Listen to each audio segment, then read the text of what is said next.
আসসালামু আলাইকুম দর্শক, আপনারা দেখতে পাচ্ছেন এটা হলো আমার গোল্ডেন এইট পেয়ারার বাগান। দেখতে পাচ্ছেন বাগানে অসংখ্য পেয়ারা ধরে আছে। আমি নিজে চাষ করি এবং আমি অনেক লাভবান। চাইলে বাণিজ্যিকভাবে চাষ করে আপনারাও লাভবান হতে পারেন। দর্শক, আজকে আপনাদের দেখাবো কাটিমন 12 মাসি আমের একটি ভিডিও। আপনারা দেখতে পাচ্ছেন গাছটা, একই গাছে দেখেন মুকুল আছে এবং অসংখ্য আম ধরে আছে। আপনারা জানেন কাটিমন হলো 12 মাসি আম, 12 মাসি ফল থাকবে এবং মুকুলও থাকবে সাথে। আমটা খেতে খুব সুস্বাদু এবং আকারে অনেক বড় হয়ে থাকে। আপনারা দেখতে পাচ্ছেন আমটার কত সুন্দর আকার। দেখতে পাচ্ছেন অসংখ্য আম ধরে আছে একটি গাছে, অসংখ্য আম এবং অসংখ্য মুকুল আছে প্রতিটা ডালে। দেশের এবং দেশের বাইরে থেকে যে যেখান থেকে আমাদের এই ভিডিওটি দেখছেন সবাইকে জানাচ্ছি সালাম, আসসালামু আলাইকুম। আমি লিমন খান আধুনিক কৃষির পক্ষ থেকে আজকে আপনাদের জন্য যে ভিডিওটি এনেছি সেটা হচ্ছে বাড়ি ওয়ান পয়সা মালটার একটি ভিডিও। আপনারা দেখতে পাচ্ছেন আমার এখানে 1 বিঘের একটি চাষ আছে পয়সা মালটার। আপনারা দেখতে পাচ্ছেন যে এখানে অসংখ্য গাছে অসংখ্য মালটা ধরে আছে এবং এটা কিন্তু পয়সা মালটা। আপনারা সবাই জানেন যে বাড়ি ওয়ান পয়সা মালটার একটি বিশেষত্ব আছে, সেটা হলো মালটার পিছনে দেখেন পয়সা আকৃতি।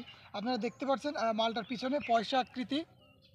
আরেকটি বিশেষত্ব হলো আপনার একই গাছে ফুল এবং ফল দুইটাই থাকবে। আপনারা দেখতে পাচ্ছেন যে এক সাইডে ফুল আছে এবং দেখেন যে আমাদের ফুল থেকে গুটি আসছে। আবার ঠিক একই ডালে দেখেন যে আরেকটি মালটা আমাদের এরকম ফুল এবং ফলের সংমিশ্রণে আসবে এবং দেখেন একই গাছে একটি ম্যাসুইড মালটা। আপনারা মালটাটি আপনার সিজনে ক্রয় করতে পারবেন এবং আশা করি আপনারা আমার মতো অনেক লাভবান হতে পারবেন। অশোক, অল্প পরিশ্রমে চাষের মাধ্যমে কীভাবে অধিক লাভবান হওয়া যায় বা কৃষি বিষয়ক সকল তথ্য সবার আগে পেতে সাবস্ক্রাইব করুন আমাদের চ্যানেল আধুনিক কৃষি এবং পাশে থাকা বেল আইকনটি প্রেস করুন। আপনারা আমাদের নার্সারিটা দেখার কথা বলছিলেন, অনেকে নার্সারি দেখতে চেয়েছিলেন। তো আপনাদের স্বল্প পরিসরে আমাদের নার্সারির বিভিন্ন চারা সম্পর্কে দেখাবো ইনশাল্লাহ। হ্যাঁ, এবারে আপনারা যে চারাটি দেখতে পাচ্ছেন এটা হচ্ছে যে বাড়ি ওয়ান পয়সা মালটার চারা।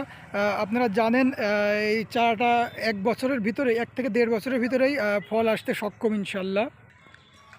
এবারে যে চারাটি দেখতে পাচ্ছেন 3 থেকে 4 ফুটের একটি চারা। এটা হচ্ছে চায়না কমলার চারা। এটা রোপণের 1 বছরের ভিতরে ফল আসবে ইনশাল্লাহ। এবার দেখতে পাচ্ছেন দার্জিলিং কমলার একটি চারা 3.5 ফুট থেকে 4 ফুট। এটাও আপনার রোপণের 1 বছরের ভিতরে ফল আসবে ইনশাল্লাহ। আপনারা দেখতে পাচ্ছেন চায়না এবং দার্জিলিং কমলার ছোট সাইজটা, যেটা রোপণ করার পরে 1.5 থেকে 1 থেকে 2 বছরের ভিতরে আপনার ফল আসবে।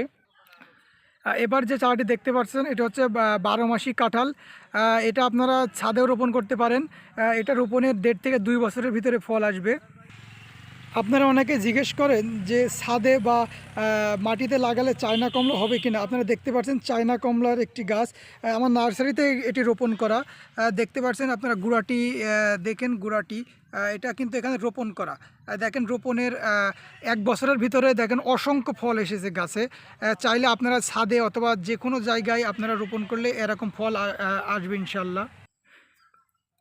এবারে যে চারাটি দেখতে পাচ্ছেন এটা হচ্ছে থাই 5 12 মাসি পেয়ারার চারা, যেটা আমি নিজে রোপণ করে থাকি। এটা রোপণের 6 মাসের ভিতরেই আপনার পেয়ারাটি বিক্রি করার উপযুক্ত হয়ে যায় ইনশাল্লাহ। এবারে পেয়ারার যে চারাটি দেখতে পাচ্ছেন এটা হচ্ছে গোল্ডেন এইট। আমার গোল্ডেন এইটেরও বাগান আছে, যেটা আমি রোপণ করে অনেক লাভবান হয়েছি এবং এটাতেও 6 মাসের ভিতরেই ফল বিক্রির যোগ্য হয়ে থাকে। এটা হলো বল সুন্দরী আপেল কুলের চারা এবং আমাদের কাছে পাবেন সিডলেস কুলের চারা। দর্শক, এটা হচ্ছে আমাদের নার্সারি। এখানে দেখানো বিভিন্ন চারা সহ আপনি আরও অনেক প্রকার চারা পাবেন। এই চারাগুলো ছাড়া আপনারা আমাদের কাছে পাবেন বিভিন্ন রকম ফলের চারা, যেমন আপেলের চারা পাবেন, আনারের চারা পাবেন, ডালিমের চারা পাবেন সহ আপনার সবেদার চারা পাবেন। এছাড়া সর্বপ্রকার চারা পেয়ে থাকবেন আমাদের কাছে। দর্শক, স্বল্প পরিসরে আমাদের নার্সারিটা দেখানোর চেষ্টা করলাম। উন্নত জাতের চারার জন্য অবশ্যই যোগাযোগ করবেন আমাদের সাথে এবং আমাদের এখানে আপনারা অবশ্যই অরিজিনাল চারাটি পাবেন। ভিডিওটি এই পর্যন্তই। ভিডিওটি আর বাড়াবো না। সবাইকে শুভকামনা জানিয়ে ভিডিওটি শেষ করছি। আল্লাহ হাফেজ।